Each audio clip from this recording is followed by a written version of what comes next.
Mini episode 882 of the FDH Lounge is brought to you by Sportsology, delivering unconventional columns and webcasts about sports, TV, music, movies, and more. Follow them on the web at sportsology.com. The FDH Lounge. You'll want to schedule your life around it. A long time ago, on a gloomy, wet Cleveland spring night, two men stand alone amidst the late-night drizzle. Their voices echo across the vacant station parking lot as they debate the merits of the great American radio show that have been missing for far too long.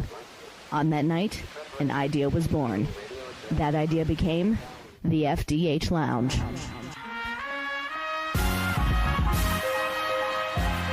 Welcome to the FDH Lounge. Welcome to FDH Lounge mini episode number 882 and our preview of NFL Week 3. I'm FDH managing partner Rick Morris here with a look around the league and picks for each game.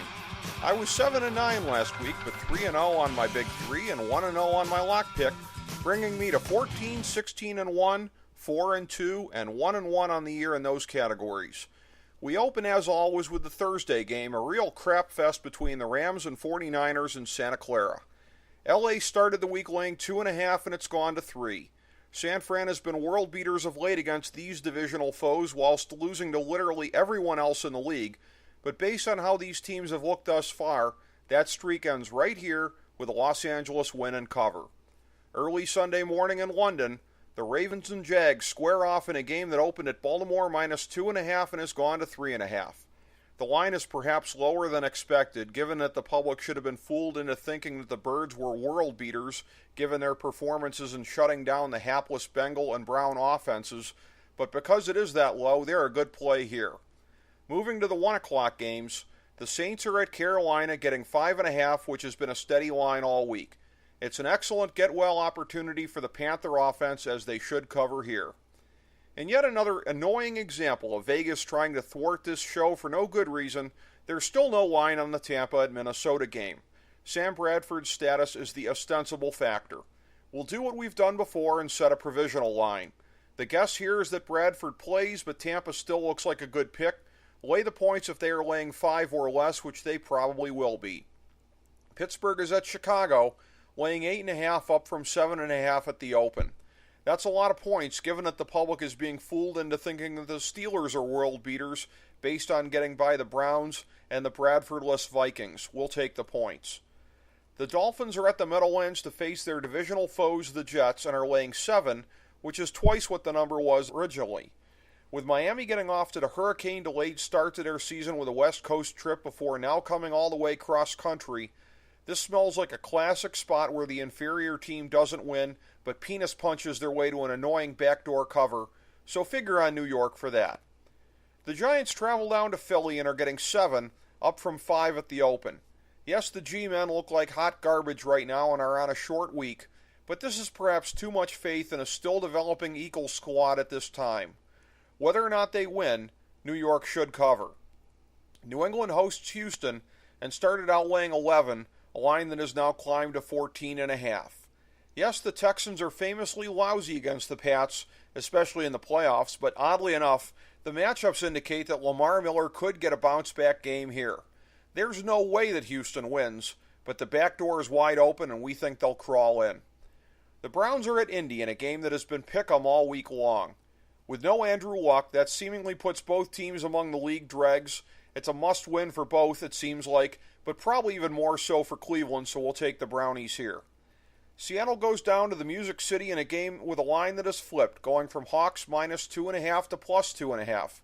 That gives the impression that people are overreacting to both teams' games from last week, so take the Seahawks.